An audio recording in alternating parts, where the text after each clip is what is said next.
Welcome, folksy folks. Welcome to Fabric of Folklore. I am your hostess, Vanessa Y. Rogers, and this is the podcast where we unravel the mysteries of folklore.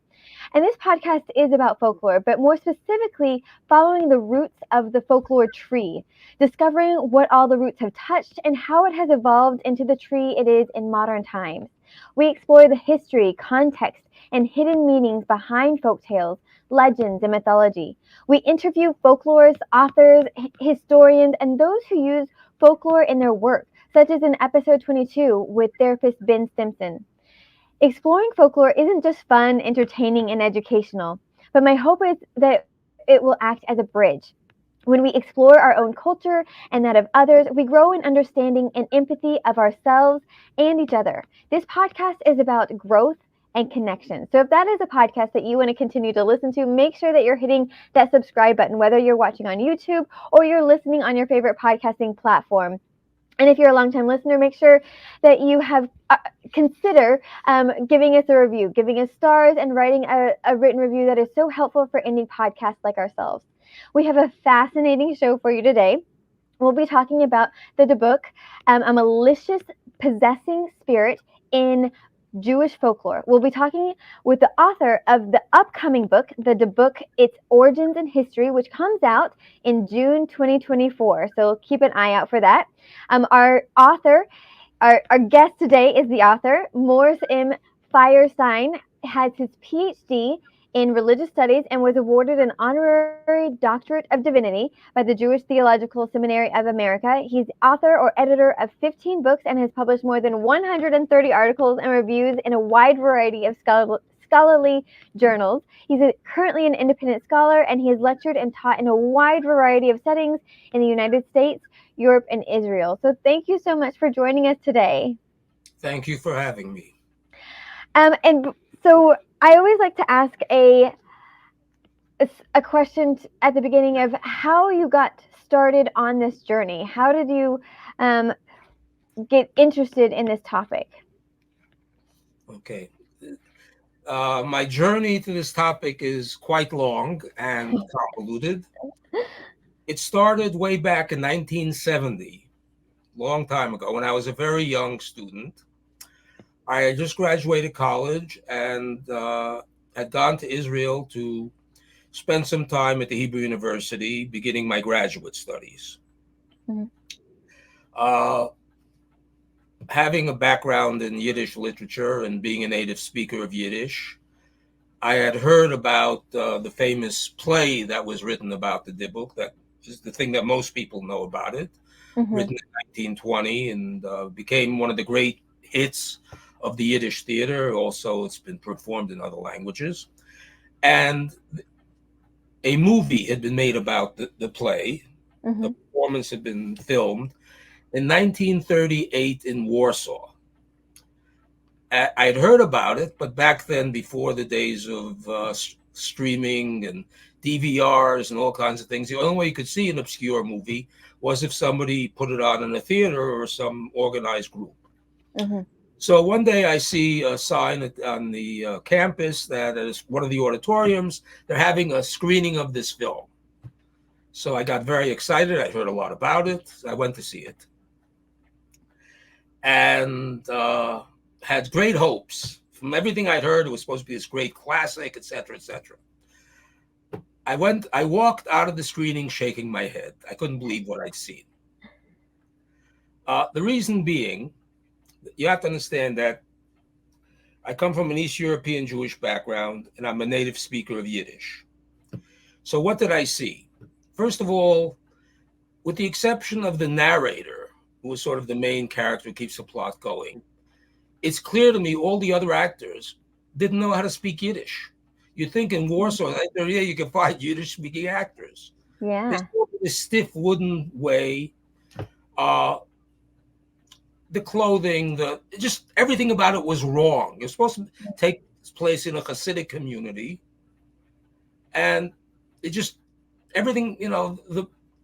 Whoever put it on didn't have a good technical advisor. Let me put it that way. So it didn't look very particularly authentic at all.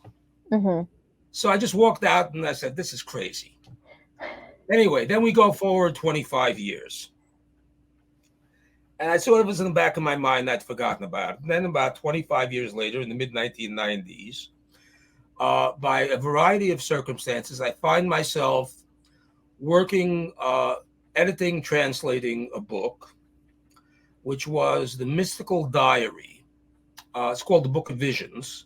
The mystical diary of a famous 16th century Kabbalist called Chaim Vital. Vital was the most important Kabbalist in the Safavid revolution, the 16th century. There was a great explosion of mystical activity in the small Galilean town of Safavid in Israel. The most important Kabbalist of that period was Isaac Luria. And Vital was Luria's most important disciple. Now, this diary was a very interesting document, sort of very intimate, very personal, and but it had not been published. It remained in manuscript till 1954. So I wound up translating this text and later on putting out a new Hebrew edition. So when I was translating the text, I come across a story about an exorcism, about a Dybbuk. And it's a very brief story. But there are several sections in his diary that talk about a Dybbuk.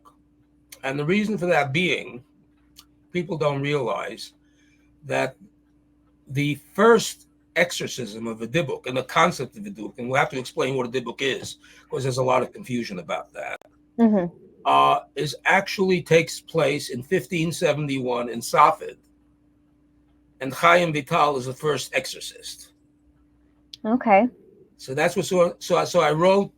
So when I did the book, there were also other aspects in his book relating to exorcism and possession and such, which some articles about, etc.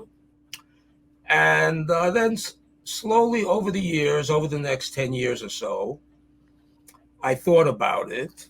And then about 6 or 7 years ago, when I did some other projects in between, I decided I wanted to return to this concept of the Dybbuk. And fortuitously, there was a annual conference at Creighton University, which, like many conferences, they have a topic, a theme of the conference. If you have a paper or something to talk about, you can say, I'd like to come and give my paper. So the topic that year was From This World to the Next World. So I thought that would be an appropriate place to talk about the Dybbuk. So I put together a paper, which was published as an article from the proceedings of this conference. And I sat down and thought about it quite seriously and tried to answer some of the key problems. Why a Dybbuk? What is a Dybbuk? Why does it happen in Sfat and nowhere else before, etc. And I came up with a theory, an organizing concept. I presented it, and the other people at the conference were very positive about it. They thought that, their feedback was positive. So I said, okay, good. Let me take it now and turn it into a book, which is what I did. Okay. Now, I think it would be helpful because this is it's an exotic topic and there's a lot of misunderstanding. I think it might be easier to begin with the whole concept of possession and exorcism. Okay. Possession exorcism means a person is possessed by a being that takes them over, turns them into a bot or a zombie. It occurs in every culture in the world, different forms and different ways.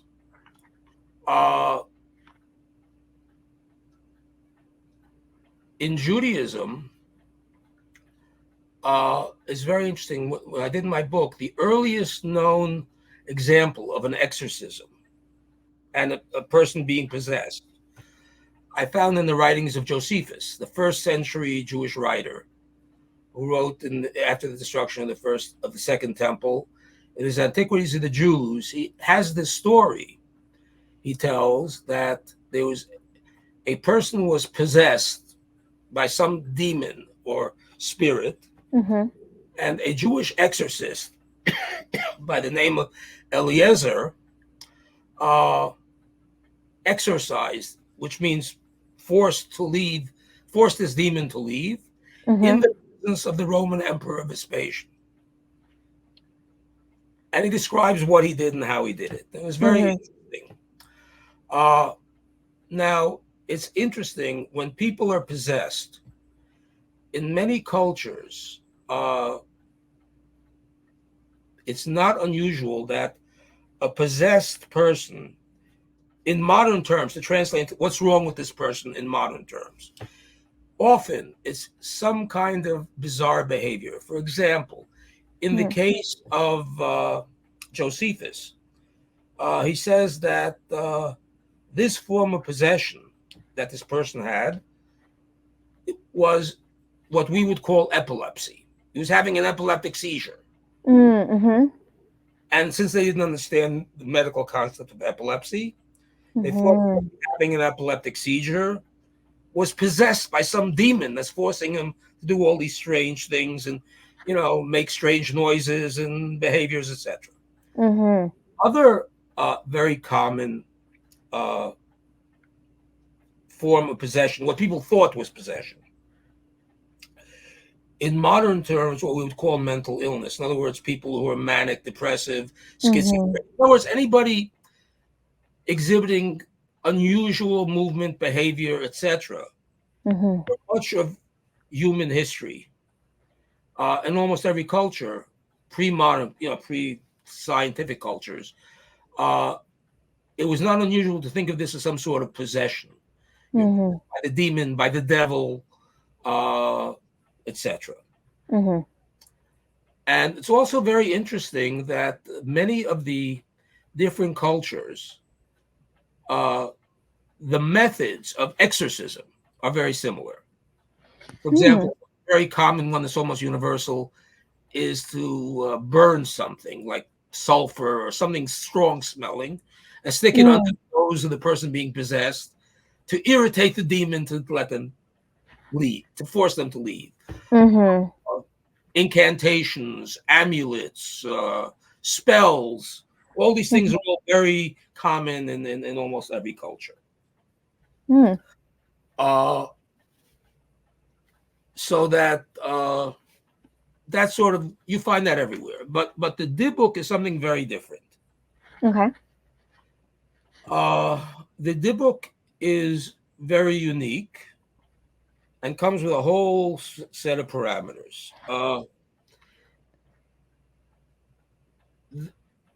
And there's a reason why it occurs specifically in one place at one time. So let me try to sort of go back and explain, because it gets a little convoluted, how and why it occurs. Okay.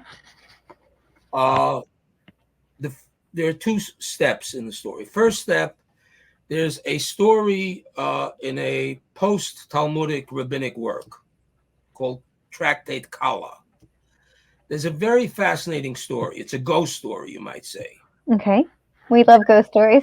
Rabbi Akiva, who's one of the great Talmudic sages, is walking down a road, and suddenly he's passed by this person who seems carrying a large bundle of wood. And he's rushing very fast, and he looks terrible. He's blackened with soot, and his clothes are torn, and just terrible. And Rabbi Akiva sees him and runs over to him and says, "What's going on with you? Where are you running? Why are you looking so terrible? Are you somebody's slave? If you are, I will redeem you. Well, I want to help you." And this person says to Rabbi Akiva, "You don't understand. I'm not alive. I'm dead." And the reason I look like this and why I'm carrying this load is, in my lifetime, I was a very terrible person. I was so terrible that when I got to Gehenna after my death, the inhabitants of Gehenna said, "We don't want to let this guy in here.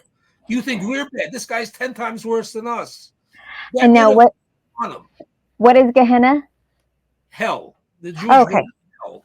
Okay. Okay. Yeah. Hmm. So, so his punishment instead was that he wanders the earth, being pursued by a group of avenging angels who sort of force him to run Oh. and beat him. And this load of wood is also interesting. He says at the end of the day, he carries this load of wood for a day. And then these angels, at the end of the day, take the wood, build a fire, burn him to ashes. The next day, resurrect him. And the process starts all over again. Oh man. And it's an endless punishment. Uh-huh. So Rabbi Akiva says, well, there must be some way of helping you. So he says, well, you know, I heard the angels say that if my son would go to the synagogue and say a prayer on my behalf, then that would be enough atonement that I could at least get into Gehenna and get the normal punishment like everybody else. So Rabbi Akiva says, well, where? So he says, you have a son? He says, I don't know. My wife was pregnant when I was died. So he gets his name and what city, and he goes to the city. And he comes to the city, he goes to the synagogue, and he says, does anybody here know the relative of he mentions the person's name. And they all look at him like he's crazy. You mean that terrible, disgusting sinner, murderer, whatever, etc. Anyway, finally he convinces them. He says, yeah, he has a son, but the son doesn't know anything. And so Rabbi Akiva takes like 6 months, teaches the son to say the prayer and learn enough Hebrew to say a prayer. And the next night, Rabbi Akiva has a dream where this person comes to him in his dream and thanks him and says, you've saved me. I'm now happily ensconced in Gehenna like any other evil person. And my eternal punishment has been withdrawn. So this is one story. Okay. The other part of this story that's very interesting from a Jewish historical perspective, there's a very famous prayer called the Mourner's Kaddish, the prayer for the dead, which is created in the Middle Ages. And one of the sources for this idea that by saying a prayer in the synagogue in memory of the dead, you can sort of help the dead in their post-life journey if they're being punished or whatever, comes out of this story. So that's one source. The second source for the Dybbuk is a concept of transmigration. Transmigration, reincarnation, metempsychosis, the idea that the soul lives on, beyond one life. Now, this concept is very interesting. It occurs in a lot of cultures, but let's restrict ourselves to sort of what I call, the Western. In other words, the Indian Buddhist tradition is very important, but very different than the way this concept plays itself out in Judaism, Christianity, and Islam. Okay.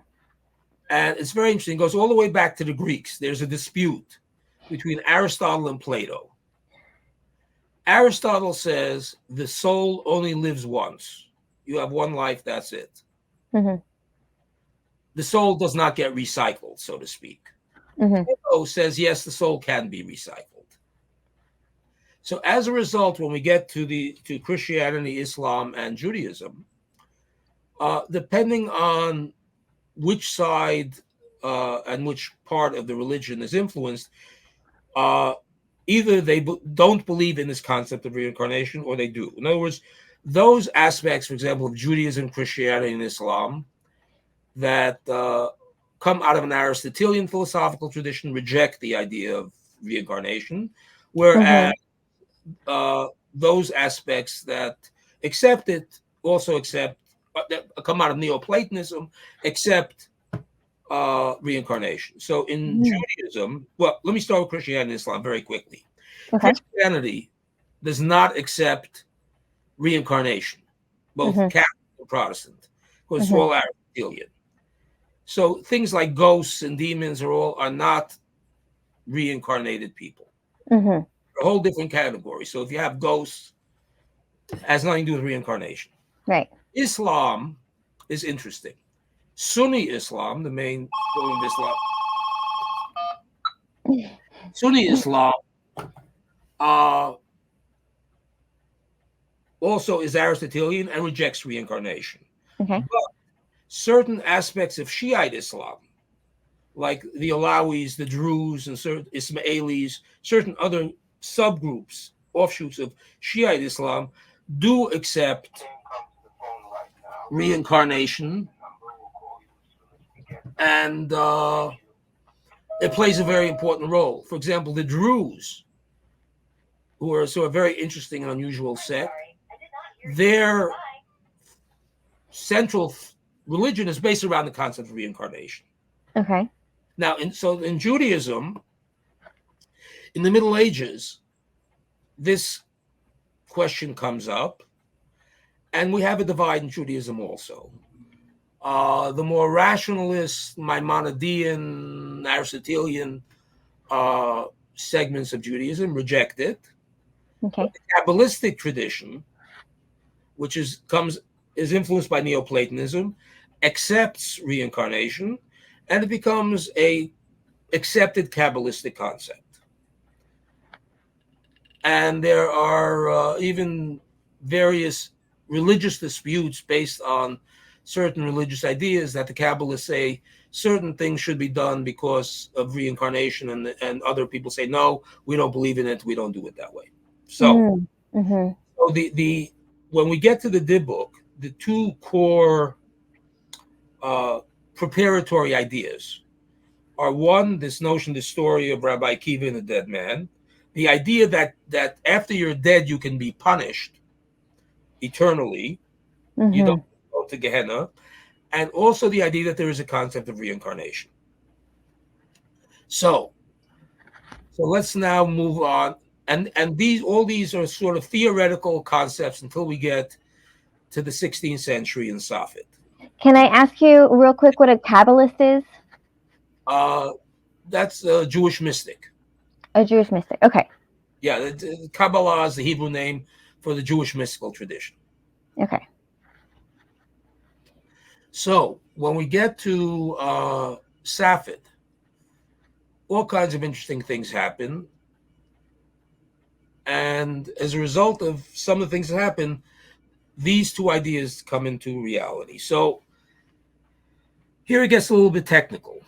So Safed was a great revolution in Jewish life and practice.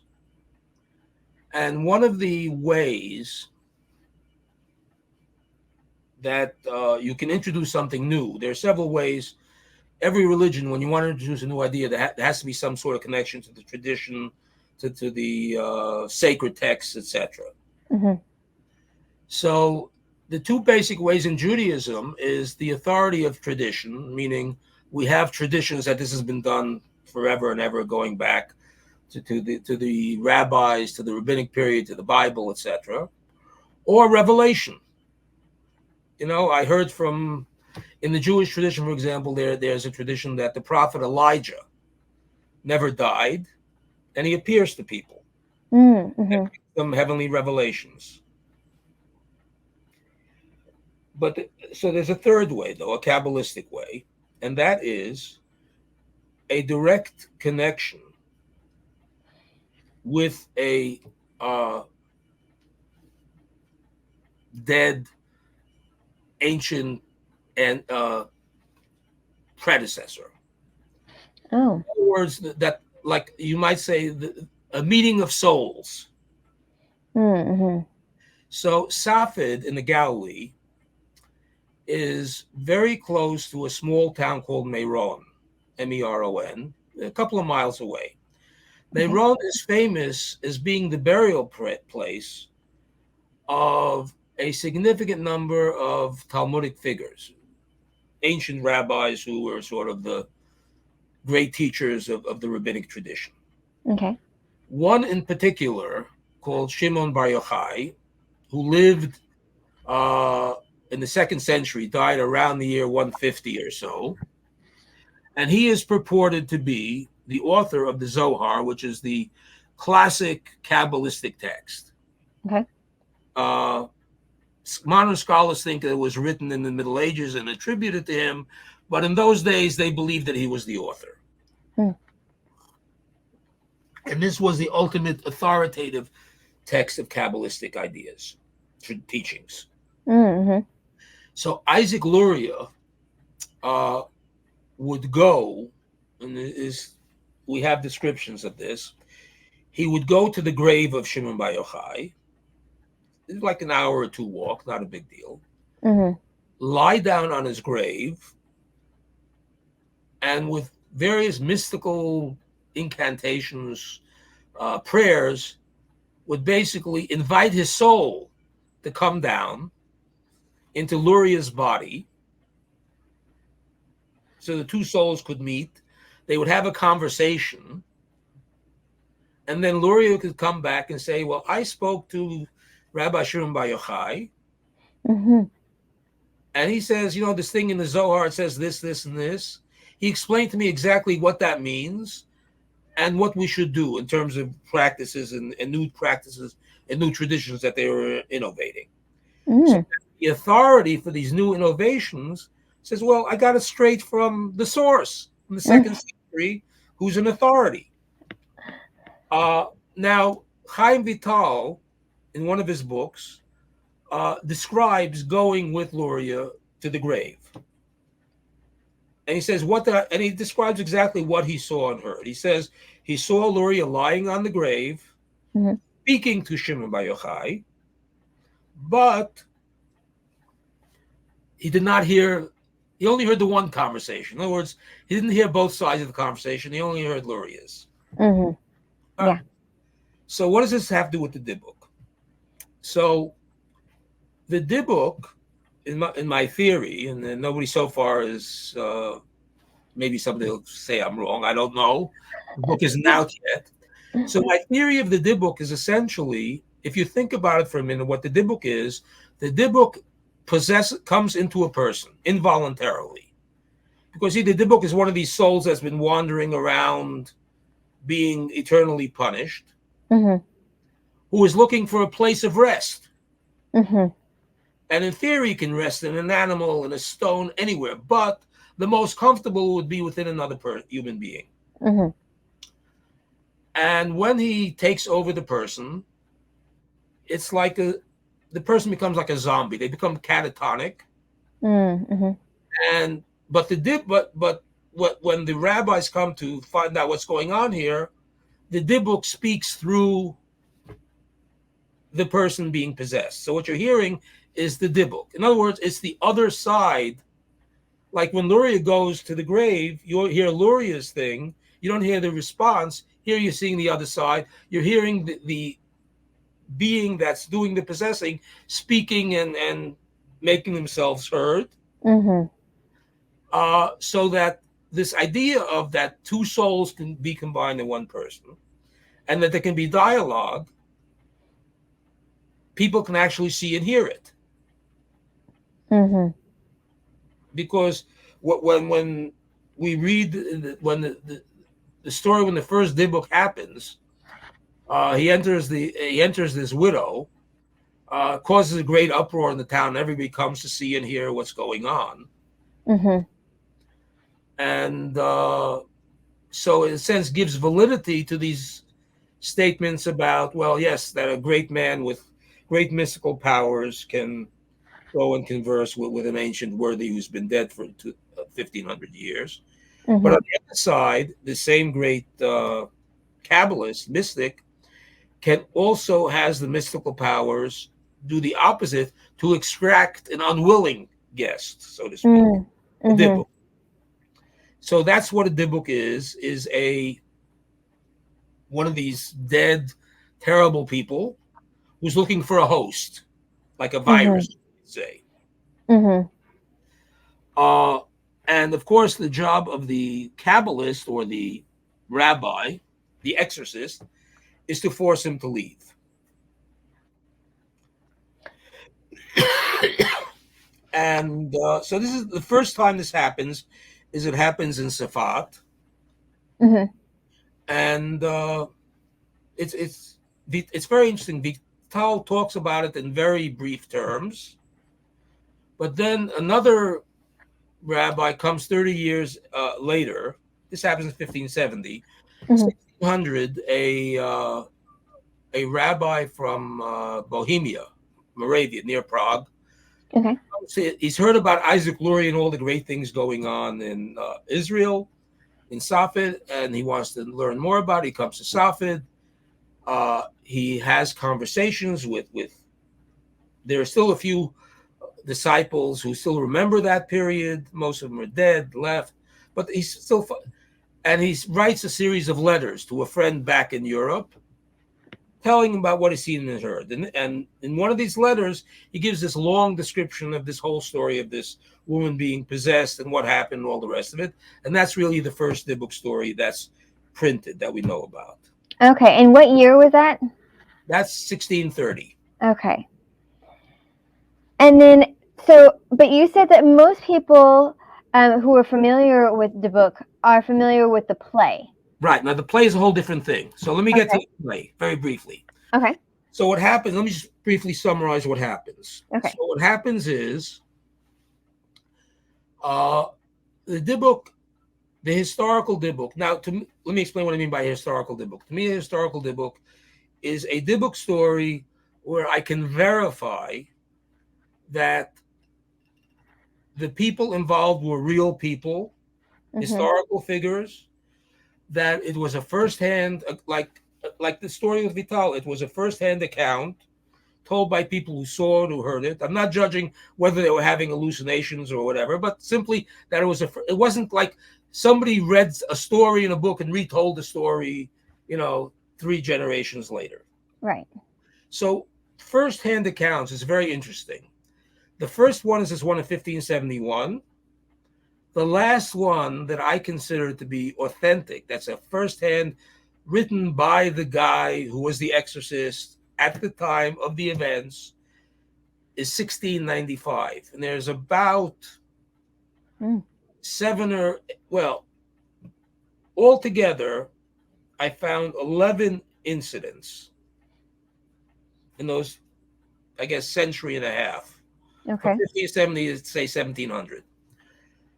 One very important thing also relating to the play, since a young woman is sort of the victim, the person possessed in the play, there's this whole feminist analysis relating to women, that Dybbuk's the whole psychosexual thing, men, women, because Dybbuk is always a man.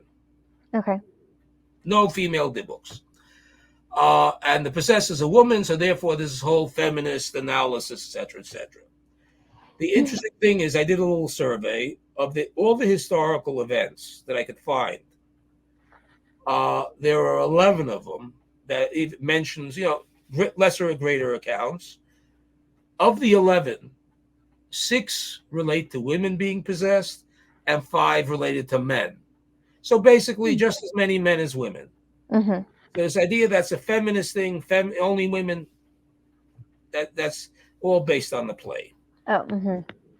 So now, how we get to from the historical Dybbuk from 1700 until Ansky's play. In the early 1700s, Israel Baal Shem Tov, who's the founder of a movement called Hasidism, which goes on till today, but he was the founder. He was born around 1700, died in 1760.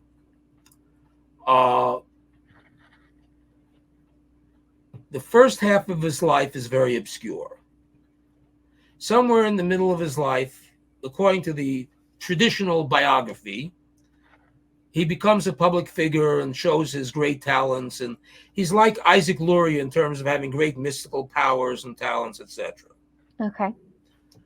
And he reveals himself at the age of 36. Till then, he's sort of this, nobody knows who he is. He's just sort of this marginal figure who does everything in secret. So according to this biography, at the age of 36, he becomes a public figure. And why 36? Very simple. According to the biography of Isaac Luria, Luria lived in Egypt, in Cairo, till the age of 36. And at 36, the prophet Elijah comes to him and says, the time has come for you to go to Safed. He'd been a secret mystic studying all kinds of things on his own and with the private help of Elijah. And then at 36, Elijah says to him, it's time for you to go to Safed and become a public figure and make all these teachings and things you've studied and learned, etc. Start teaching others and becoming a public figure in terms of, having a school, disciples, etc. Mm-hmm. In Hasidism, the Baal Shem Tov also becomes a public figure at exactly 36. Mm. Because the biographies are sort of hagiographies, and they're sort of modeling the hagiography of the Baal Shem Tov on the biography of Luria. To make them parallel. Mm-hmm. Here's what's interesting. So how does the Baal Shem Tov show that he's this great mystic? And the answer is, out of the blue, somebody's possessed by a Dybbuk. Mm. And he's still hidden. Nobody knows who he is. His brother-in-law, who's a great rabbi, thinks he's just this ignoramus who, by some quirk, married his sister. So he says, I'm going to take you, there's this Dybbuk appeared in town, and you'll see this Dybbuk, and that will sort of give you a little piety and a little respect for religion. Mm. They walk into the room, and immediately the Dybbuk turns to the Baal Shem Tov, who's, remember, nobody knows who he is. And he looks at him and says, I know who you are, and I know what you can do, but you can't do anything to me because you can't do it until you're 36. Mm. And so the Baal Shem Tov withdraws very quickly because he doesn't want to be revealed before the appropriate time. That night, he has a dream. And the dream says to his dream, tomorrow's your 36th birthday. Wakes up, does a calculation, says, yes, he's 36. Goes back, exercises the Dybbuk, shocks everybody, and that's the beginning of his public career. Mm-hmm. There's also a second Dybbuk story in this book called In Praise of the Baal Shem Tov, which is the Shivchei Habesh in Hebrew. There's a second story about a Dybbuk, which is also interesting, and is a transition.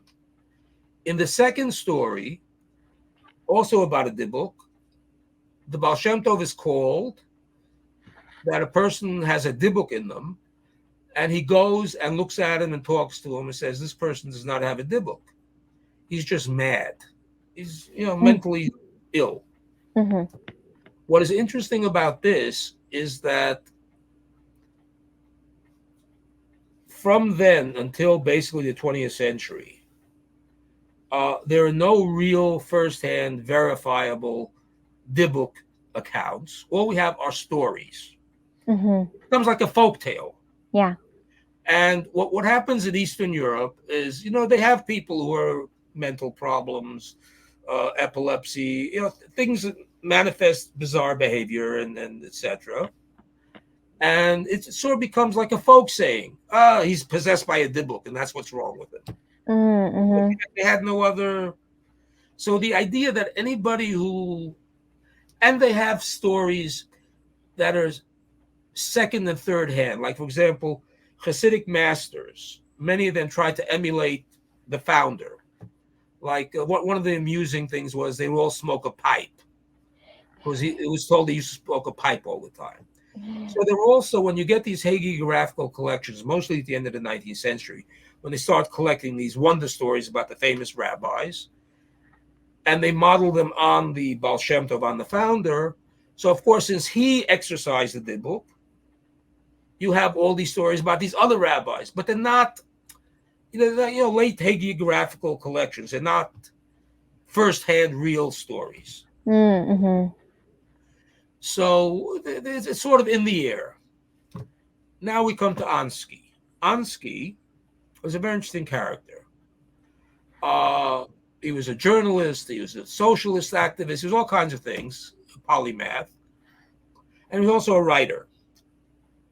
And in 1912, 1913, he gets a grant from the richest Jew in Russia to do an ethnographic expedition. Mm-hmm. And by then they were realizing that the traditional lifestyle, the shtetl, if you've seen Fiddler on the Roof, that world with Tevye and all that, that by 1910, 1912, people were realizing that world is fading. It's disappearing. This sort of the little old-fashioned, everything is becoming modernized. Mm-hmm. He gets this grant to take a group of people with him, various skills, a photographer, somebody to make musical recordings, etc., to document sort of what's left, the embers of the dying sort of folk culture of Eastern Europe. Mm-hmm. And of course, he does it up to World War I. World War I intervenes, and he has to stop in the middle. And then around 1917, 1918, for whatever reason, I forget exactly why, he decides to write a play, which sort of, I guess, summarizes, in a sense, many of his experiences, thoughts, observations. And this is how this play, which the official name of the play is Between Two Worlds. Mm-hmm. But it's become known as a Dybbuk. He writes the play, finishes the play.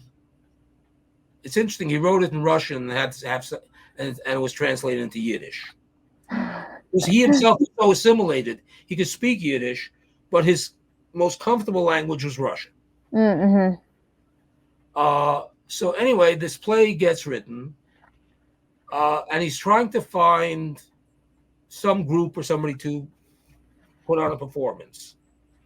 And he dies in the middle. Oh. And he's in the city of Vilna in Poland.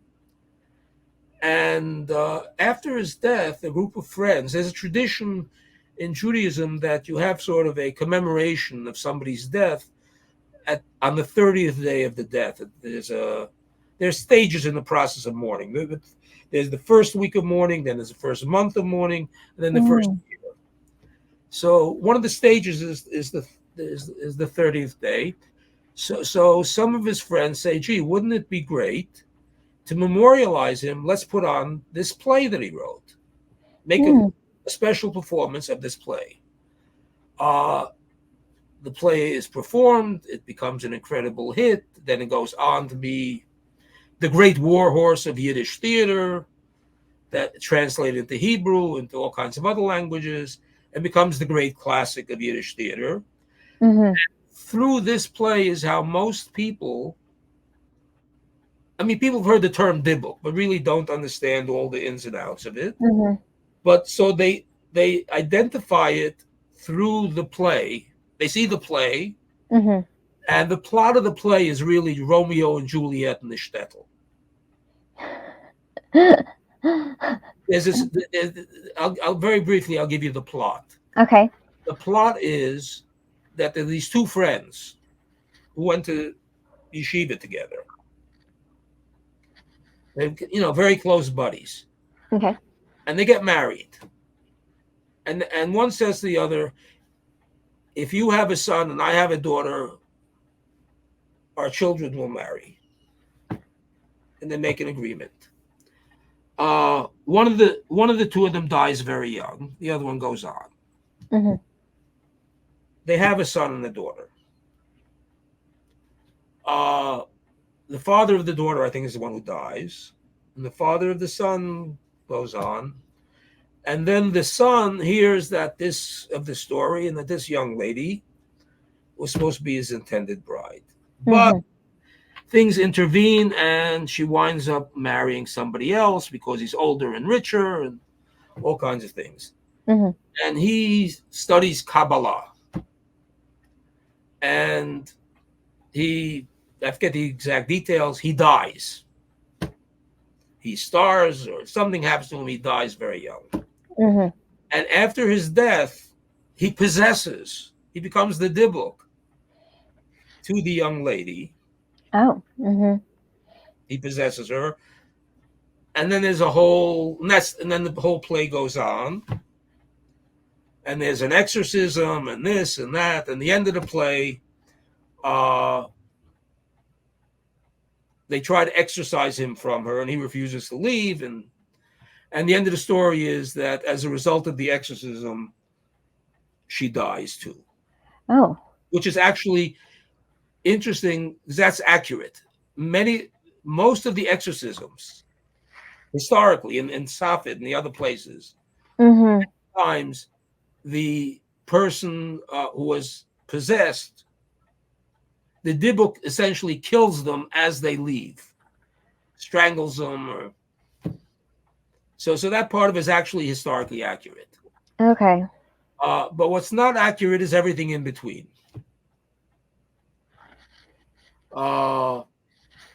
Because it's implied that because he died because he studied Kabbalah, he delved into the mysteries, and that's what killed him. Delving into the mysteries doesn't kill you. That's kind of that. I don't know Kabbalists who died because they studied Kabbalah. I know quite a few. Yeah. Now, the other interesting thing, and this is something that sort of I'm still playing with. I'm not 100% certain, but I have some ideas. And if I could prove this, would be most amusing. There is one very old pamphlet from around the year 1700 that I found. Well, I didn't find it. Somebody else found it. It exists in one copy. It was published. It's a story of an exorcism. Now, what's interesting about this exorcism is two things. First of all, I think it's a parody. For various reasons. It looks like it has a feel of a parody. The other thing that's interesting about it, to me, in terms of the Dybbuk, in the Dybbuk, the young woman who's possessed has all kinds of dialogue and actions and all the rest of it. This is completely in every other Dybbuk story, except for this one that I mentioned that I believe is a parody. The person who is possessed is catatonic from beginning to end. Even if they survive the exorcism, they have no idea what happened to them. It's like they were in a coma and they won't. But in this parody, there is a young woman who is possessed, and she gets up and dances and sings and does all kinds of things, which is completely impossible in every authentic Dybbuk story. Which is why I'm wondering, even though right now, as far as I know, this pamphlet, a scholar published it about 1982. She found that there's one copy in Oxford in the Bodleian Library that survived. But I keep asking myself, is it possible that Ansky in 1900 saw this pamphlet and used this gave him some ideas? Why would he, reading all the traditional Dybbuk stories, that the person being possessed will get up and give a speech and engage in all kinds of behaviors? He just did it sort of for the dramaturgy of it. I don't know. One thing that I'm still looking at. And if I can show that he got his ideas from this parody, that I would find that personally quite amusing. No, you said that the person who was being exorcised often died during the process. Did you? Yeah, in the process of the Dybbuk leaving. Okay, in the Dybbuk leaving. In fact, one of the aspects of the exorcism is that the exorcist tries to force the Dybbuk to leave. They always choose the big toe of the foot. And the reason they say you have to leave through that point in the body, not through the throat or any other organ. And they always say when they're successful in that they know that the Dybbuk left because that big toe has been damaged, bloody, like a hammer hit it. So, but the Dybbuk always wants to leave through the throat, out the mouth. But if they leave through the throat, out the mouth, in the process, and this is how the people usually die, they're sort of strangled to death or choked to death. Do you have any sense how they actually, how the death actually occurs? We don't, they don't give us too many details about these things. They just say, the Dybbuk left and the person died. So sometimes the person dies a few days later. Depending, each story has its own peculiarities, its own quirks. I'm also curious if you've seen this in other religious exorcisms.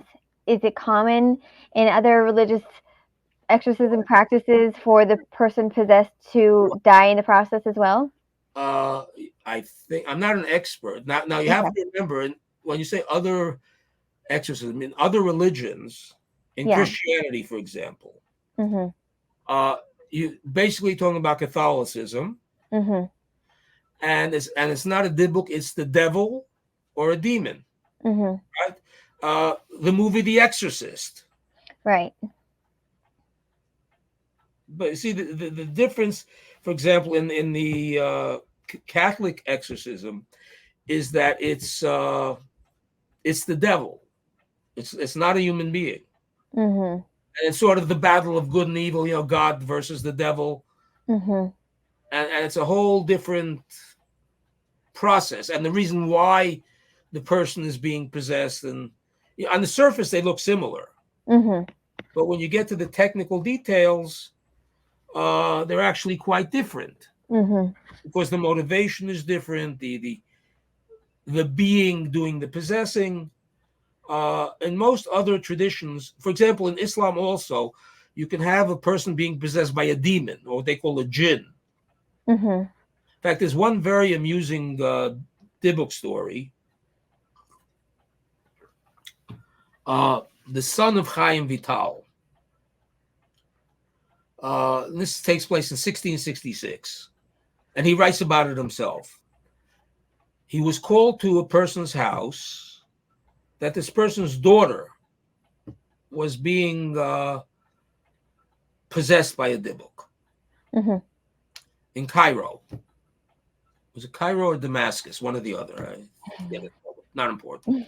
In a Muslim country, that's what's important. Okay.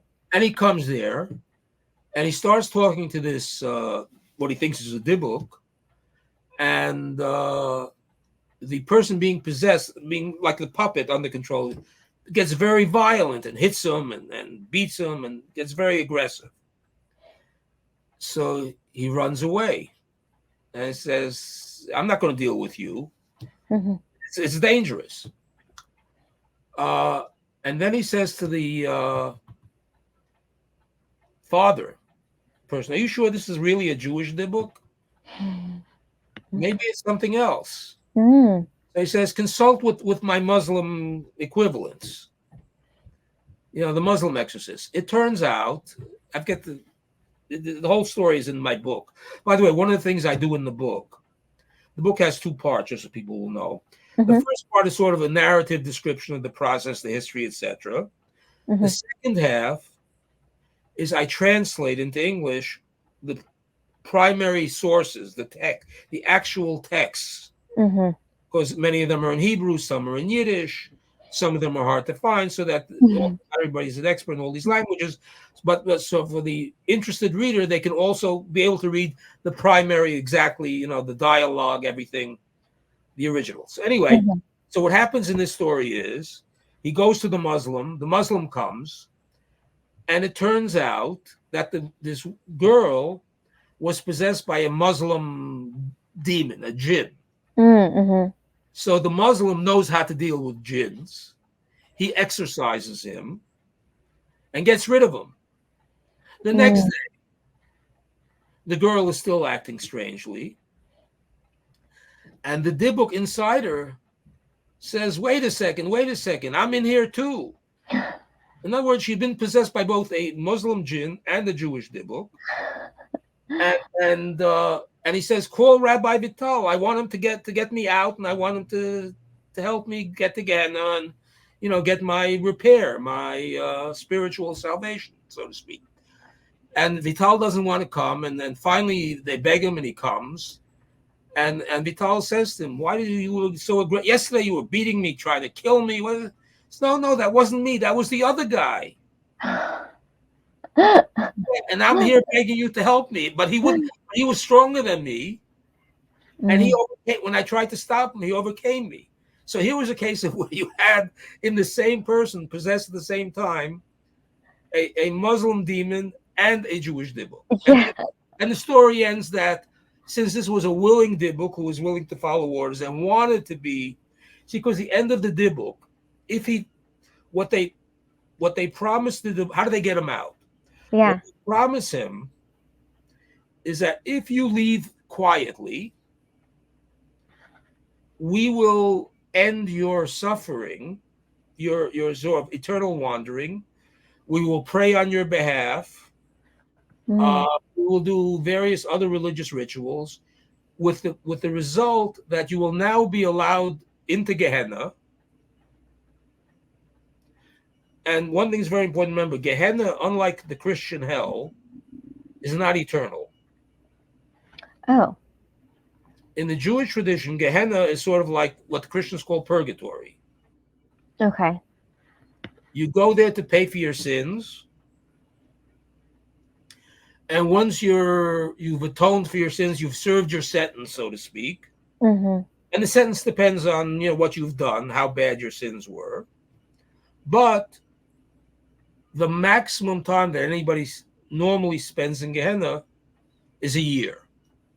Oh. So what they're offering the Dybbuk is, if you go quietly, we will intervene in your behalf.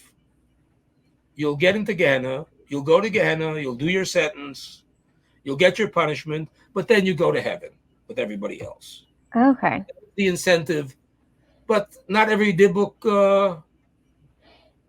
A lot of them were sort of what you'd call hardened criminals, and didn't says, "I don't care. I'm happy you're doing this. Leave me alone.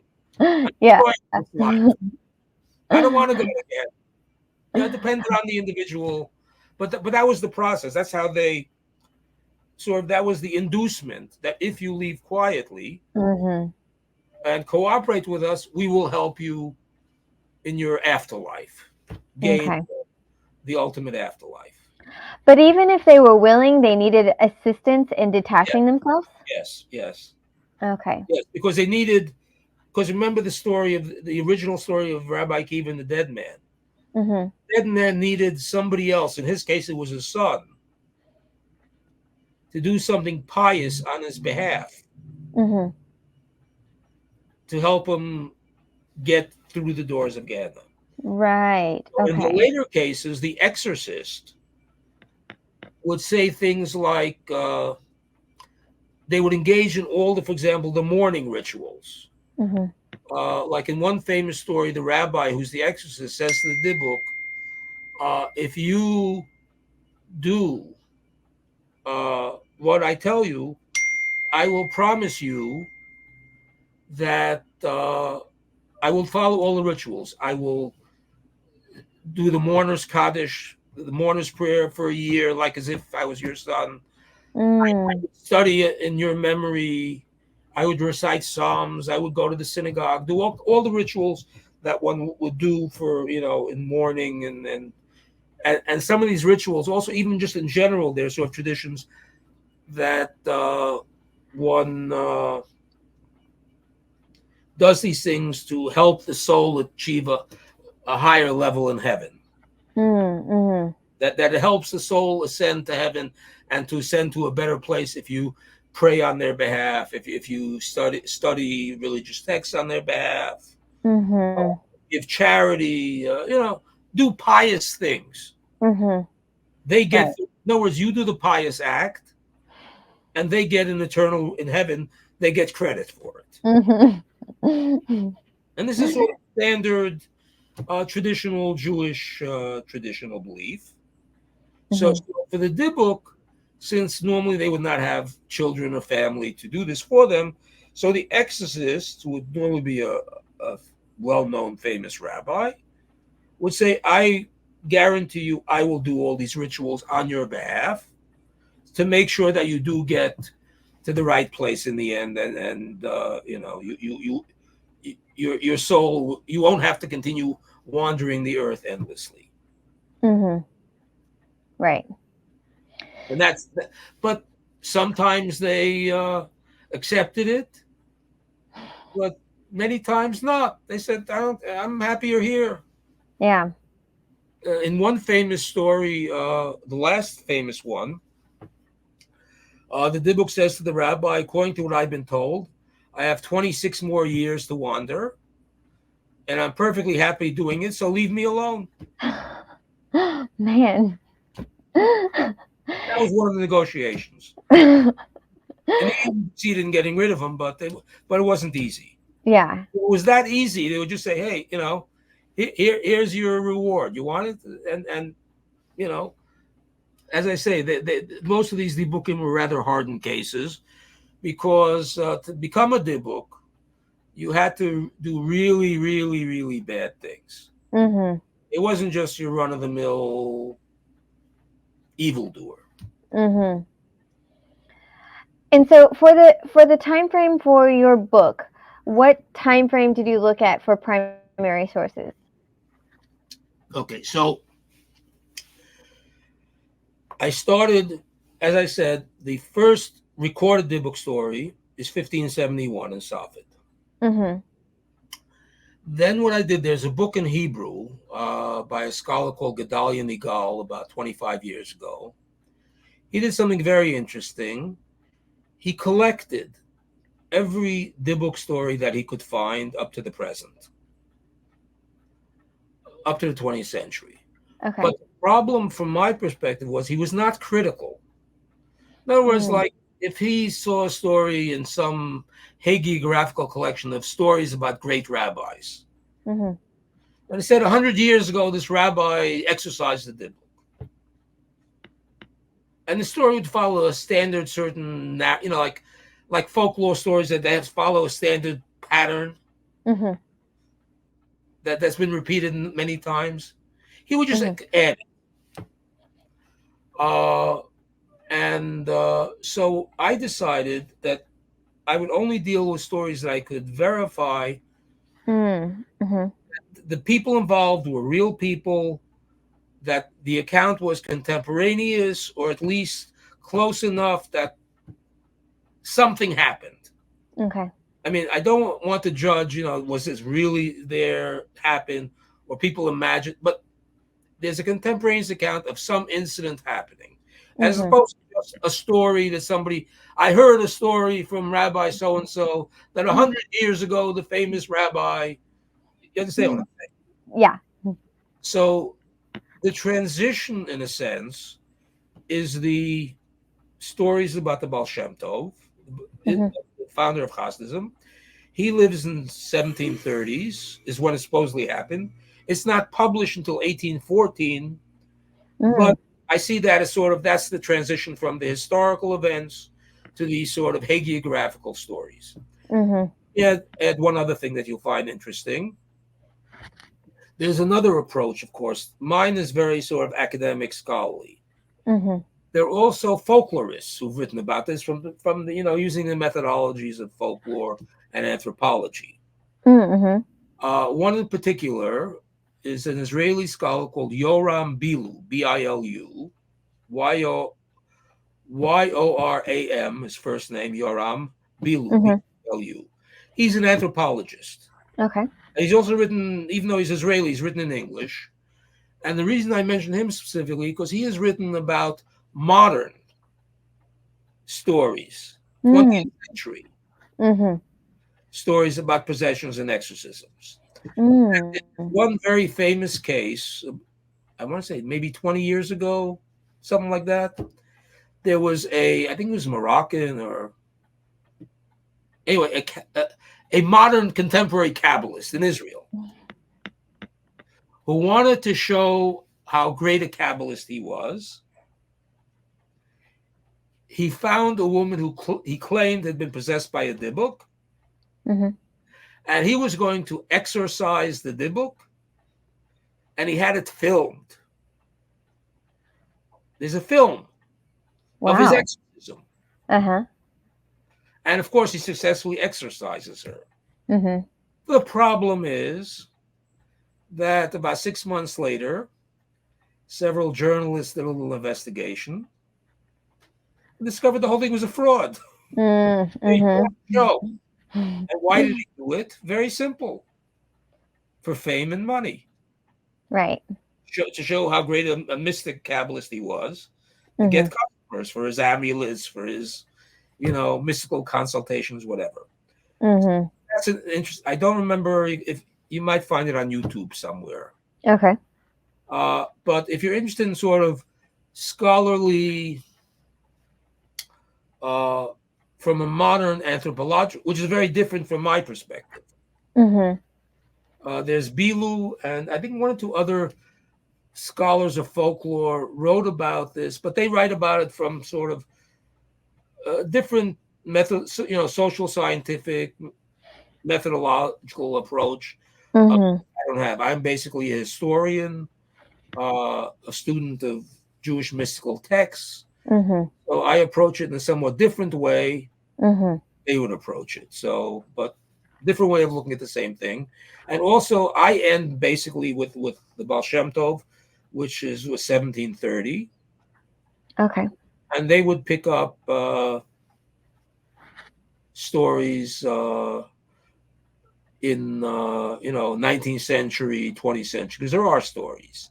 Okay. Thing I haven't looked at, which might be of interest. A scholar of East European Jewish history recently published a book about madness and illness, mental illness and such, physical and mental illness in Eastern Europe in the 19th and early 20th century. And I haven't had a chance to look at the book, but I wonder if he doesn't have a section when he talks about mental illness, that there's also, by the way, an interesting scholar. Talking about mental illness. Mm. The second story, the Baal Shem Tov says, no, this person is not possessed by Dybbuk, he's just mentally ill. Mm-hmm. So there's a scholar called Zvi Mar. There's a book, by the way, on possession. Matt Goldish. I have the book, so give me 1 second. Let me just run to the other side of the room, get the book. I'll give you the details. That's something that would be very interesting.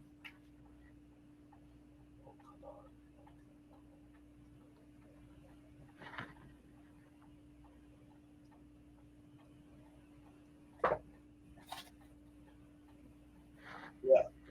This is sort of the classic volume on the subject. Spirit Possession in Judaism. Okay. It was published in Wayne State University. Matt Goldish, Mattgoldish. It's a very nice fellow. It's got, like, I don't know, 20 chapters, different aspects on possession in Judaism. Exorcism. I have an article in here also, so I can recommend it. Yeah.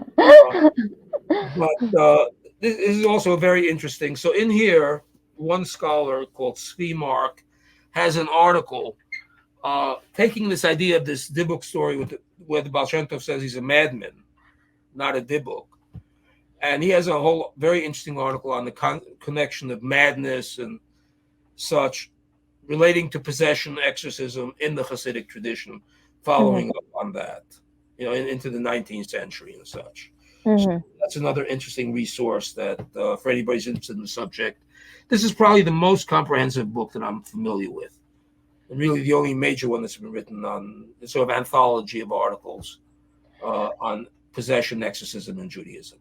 But that answers my question in that we still see examples of the Dybbuk in modern day. People are still no, not today. I'm not aware, and I could be wrong. I don't follow with everything, but really, in the 20th century and to the present, somebody who thinks they have a Dybbuk would probably be taken to a psychiatrist and they discover they're schizophrenic or they're manic depressive or it would not be considered to be a Dybbuk. And but back before modern medicine and modern science, when they saw these strange behaviors, they not just in Judaism but in most cultures, they attribute these to some sort of demonic possession, spirit possession. In some cultures, people whose behaved in these strange ways were thought to be holy in some ways, depending on the culture and the, because they had a phenomenon that did not make sense. Right. And that couldn't be explained. Somebody, so the only thing that they had to explain this behavior was, possession by some external force was doing terrible things to them. Mm-hmm. Or maybe good things. Maybe it was a holy, think of, for example, if you think in the Catholic Church, you look at some of the saints, particularly some of the early saints, Mm-hmm. their strange behaviors, which were interpreted as, great holiness and such. Mm-hmm. If you went today to a psychiatrist and took a book of the saint, hagiography of the saints, and read the description of some of the behavior of some of the early saints, and said, I know this person, he's got these and these symptoms, and he talks to a psychiatrist, say, oh, that person has, I don't know, this form of schizophrenia, so whatever. It's your frame of reference. Right. So in the modern frame of reference, the idea of being possessed by a Dybbuk doesn't make sense. Mm-hmm. Though as I say, there was this Kabbalist, and I believe there were Bilu. I believe it's been a long time since I read his work. He, I think, did some ethnographic work about Dybbuk possession in Morocco, like early 20th century, something like that. Mm-hmm. I mean, there were still cultures that were not quite modernized, even pre-World War II. Mm-hmm. Some of them did have, I believe, in Morocco and other places, they did have some stories. But from my perspective, they didn't make sense, so I didn't follow up on them. But anybody's interested in following up on it, there is some research out there that, is, again, from an anthropological perspective. So, Mm-hmm. Yeah. but post World War II, I'm not aware of any other than, things that Dybbuk stories that when you get below the surface an inch, it turns out to be a fraud. Somebody, Right. it's not authentic. Right. Well, this has been absolutely fascinating. I really appreciate you coming on to explain all this. This is Thank you. I enjoyed it. And the this is a book, topic I wasn't really familiar with, but yeah, go ahead. yeah. It's spirit possession, of course, is a universal thing, but the Dybbuk is a very, even within the Jewish tradition, it's a particular type. Mm. It's a little bit exotic. Yeah. The book, I don't know.